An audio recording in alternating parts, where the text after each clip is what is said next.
మనిషికి ఉన్న బాల్యం, యవ్వనం, వృద్ధాప్యం భూమి, ఆకాశాలకు ఎందుకు లేవు? ఈ వీడియోలో మనం తెలుసుకుందాం. వీడియో స్కిప్ చేయకుండా చివరి వరకు చూడండి. ఈ ప్రపంచ జీవితం కంటే ఎన్నో రెట్లు పెద్దది దేవుడి దగ్గర వేరే సంపద ఏదో ఉంది.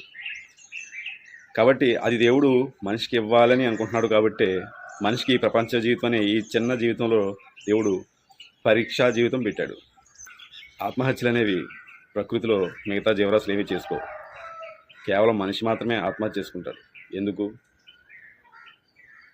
అంటే మంచి చెడులు అనేవి మనిషికి మాత్రమే పెట్టడం జరిగింది. ఎగ్జామ్ కూడా, పరీక్ష కూడా మనిషికి మాత్రమే పెట్టడం జరిగింది.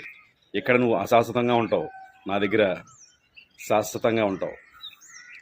మనిషికే బాల్యం, యవ్వనం, వృద్ధాప్యం ఉన్నాయి. కానీ భూమికి, ఆకాశానికి బాల్యం, యవ్వనం, వృద్ధాప్యం లేవు. అంటే అవసరమైతే దేవుడు వాటికైనా సరే బాల్యం, యవ్వనం, వృద్ధాప్యం పెట్టవచ్చు. కానీ మనిషికి ఎందుకు పెట్టాడు? ఆలోచించండి. దేవుడు ఏదైనా చేయగల సమర్థుడు. అంటే ఇప్పుడు మనకి బాల్యం, యవ్వనం, వృద్ధాప్యం పెట్టినోడు ఈ మూడు లేకుండా భూమి, ఆకాశంలో నిశ్చలంగా ఉంచగలడు. యవ్వనంలోనే దేవుడు మనల్ని ఉంచేయగలడు.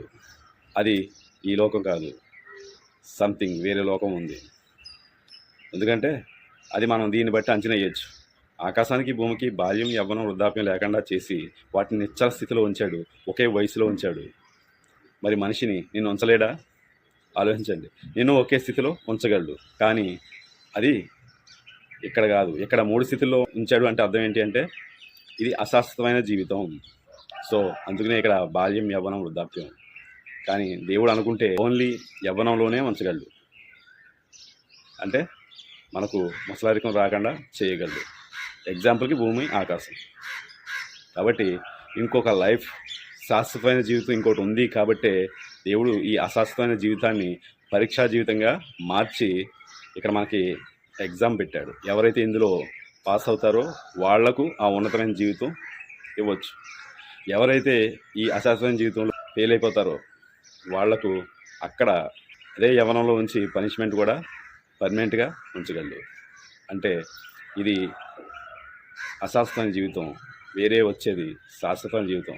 అది పనిష్మెంట్ అయినా శాశ్వతమే, అలాగే ప్రతిఫలమైన శాశ్వతమే. సో ఈ జీవితమే శాశ్వతం అనుకుంటే కనుక నువ్వు బాధపడ. ఆలోచించండి. Think logically.